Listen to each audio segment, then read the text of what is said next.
안녕하세요. 노알람 이덕준 노무사입니다. 오늘은 소득세법상의 비과세를 통해 직장인의 4대 보험료와 소득세를 확실히 줄일 수 있는 방법에 대해서 말씀드리고자 합니다. 화면에서 보듯이 동일한 월급 200만 원인데도 비과세만 잘 활용해도 연간 1인당 47만 원의 보험료를 절감할 수 있으며 여기에 소득세까지 절감할 수 있으므로 오늘 이 영상을 끝까지 시청해 주시기 바랍니다.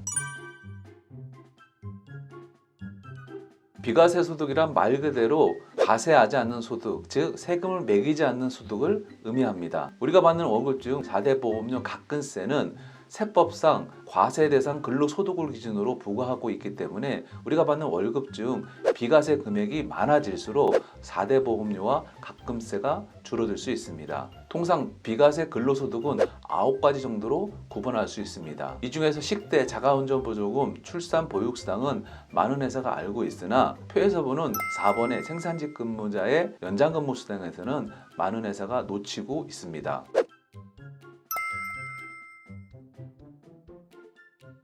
2018년 생산직 근로자의 범위가 확대되면서 단순 생산직 근로자 외에 운전 및 운송 관련 종사자, 청소 및 경비 관련 단순 노무 종사자, 조리 및 음식 관련 서비스 종사자, 매장 판매자, 통신 관련 판매 종사자, 자판기 주차 관리 및 서비스 관련 업무 종사자까지 대상에 포함되어 생산직 근로자의 범위가 넓어졌습니다. 이런 근로자들이 연장, 야간, 휴일 근로를 해서 시간의 수당을 받는다 하면 연간 240만 원까지 비과세 혜택을 받을 수 있습니다. 아닙니다. 법에서 정한 직종이라 하더라도 월정급여가 210만 원 이하여야 하고 직정과세년도 총급여액이 3천만 원 이하여야만 시간의 근무수당이 비과세 혜택을 받을 수 있습니다. 아닙니다. 월정의 급여는 매월 받는 급여 총액에서 상여금과 같은 부정기적 급여, 실비 변상적으로 지급되는 급여, 연장, 야간, 휴일 근로를 통해 받은 법정 수당을 뺀 급여를 의미합니다. 쉽게 말해 월정 급여액이란 매월 고정적으로 받는 돈이라고 이해하시면 됩니다. 따라서 만약 연간 상여금을 매월 고정적으로 분할하여 지급받는다 하면은 이 연간 상여금도 월정 급여액 안에 포함이 되어야 합니다. 직전 연도 근로의 대가로 회사로부터 지급받은 급여 총액에서 앞에서 살펴본 비과세 소득을 뺀 금액이 3천만 원 이하일 때 비과세 혜택을 받을 수 있다는 의미입니다.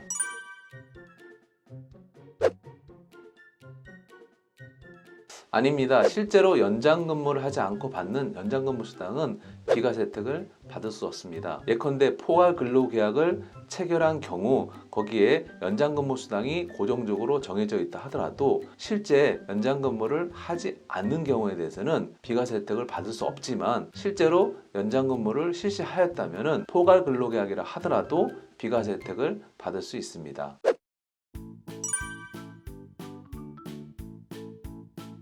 식대는 식사를 제공하지 않는 직원들에 대해서 월 10만 원까지 비과세 혜택을 받을 수 있습니다. 그러나 회사가 현물로 식사를 제공하거나 법인카드로 식사를 제공하는 경우에 대해서는 비과세 혜택을 받을 수 없습니다.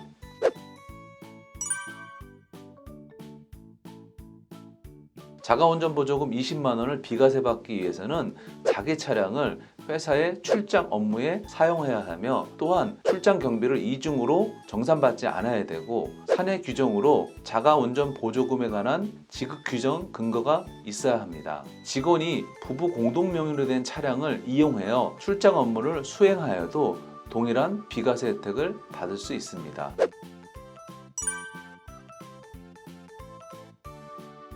출산보육수당은 근로자 또는 그의 배우자의 출산, 6세 이하 자녀의 보육과 관련하여 회사로부터 받는 급여로서 월 10만 원까지 비과세가 됩니다. 출산보육수당과 관련한 자주 질문하는 사항에 대해서 자세히 알아보겠습니다.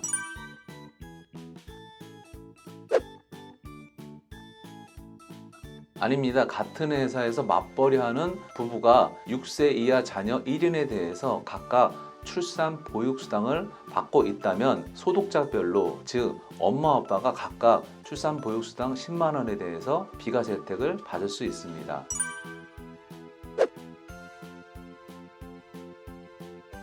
아닙니다. 6세 이하 자녀 2명을 둔경으로 하더라도 자녀 수와 상관없이 10만 원 이내의 금액만 비과세 혜택을 받을 수 있습니다.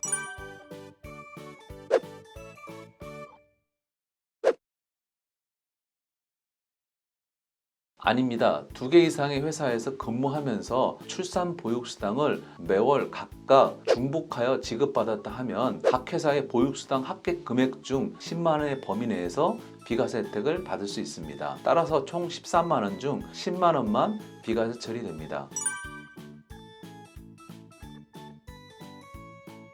비과세 항목을 설정하기 위해서는 세법상 비과세 요건을 엄격히 적용하면 물론 4대 보험 및 노무 관련 법률 등을 종합적으로 검토하셔야 합니다. 비과세 요건에 어긋나 문제가 발생할 경우 소득세 및 4대 보험료를 추징당할 뿐만 아니라 여기에 가산세까지 부담해야 되기 때문입니다. 따라서 비과세 요건을 충족할 수 있도록 엄격히 그 대상과 금액을 설정하셔야 되며 관련 증빙 자료를 구비하여 적절한 관리가 필요합니다. 여러분, 노알람의 노동법 이야기 어떠셨나요? 오늘은 소득세법상의 비과세를 통해 우리 월급 중 빠져나가는 세금 또는 보험료를 어떻게 절감할 수 있는지에 대한 사항을 자세히 알아보았습니다. 더 궁금하신 분들이 있으면 유튜브에 댓글을 남겨주시거나 블로그를 참조해 주시면 감사하겠습니다. 감사합니다.